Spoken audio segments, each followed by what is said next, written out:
Bonjour mesdames et messieurs et bienvenue dans ce flash d'information. Le Forum franco-africain pour la croissance partagée s'est ouvert hier matin au ministère français de l'économie et des finances en présence de 4 chefs d'État dont le président de la République Alassane Ouattara. Devant plus de 700 participants en provenance de 33 pays, les décideurs publics et privés français de tout le continent africain se sont réunis afin de mettre la jeunesse, l'innovation et les financements innovants au cœur de la nouvelle dynamique économique entre l'Afrique et la France. L'inspection générale des finances rejette 85 milliards de francs CFA des passifs de l'État de Côte d'Ivoire. Ce sont des dépenses engagées sans couverture budgétaire et cela après un audit partiel.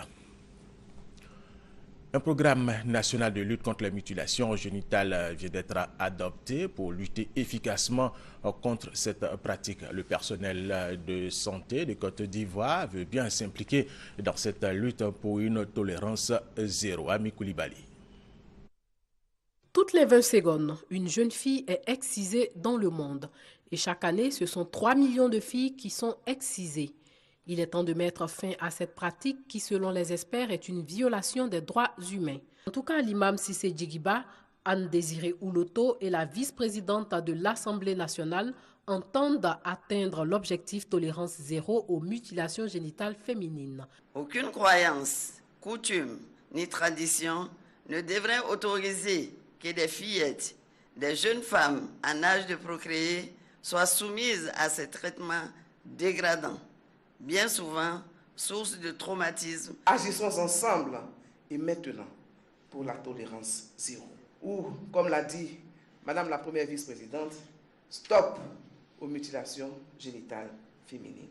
Par ailleurs, les travailleurs sanitaires sont sollicités en vue de leur implication dans la lutte contre l'excision.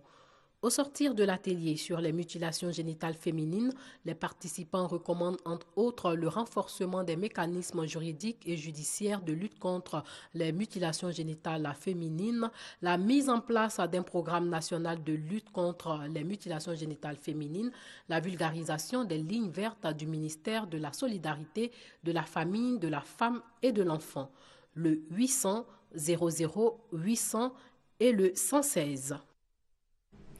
Le groupe islamiste Boko Haram a attaqué pour la première fois hier la localité nigérienne de Bosso, située à la frontière avec le Nigeria dans la région du lac Tchad.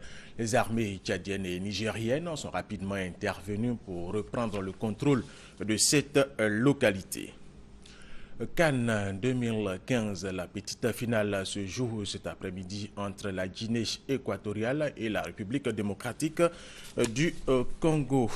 Et la Guinée équatoriale, sachez que ce pays condamné par la CAF a payé 58 millions de francs CFA après les perturbations provoquées par les supporters lors du match Ghana-Guinée équatoriale comptant pour les demi-finales, match remporté par le Ghana. Et le Ghana qui va affronter la Côte d'Ivoire pour la grande finale et ce sera demain après-midi.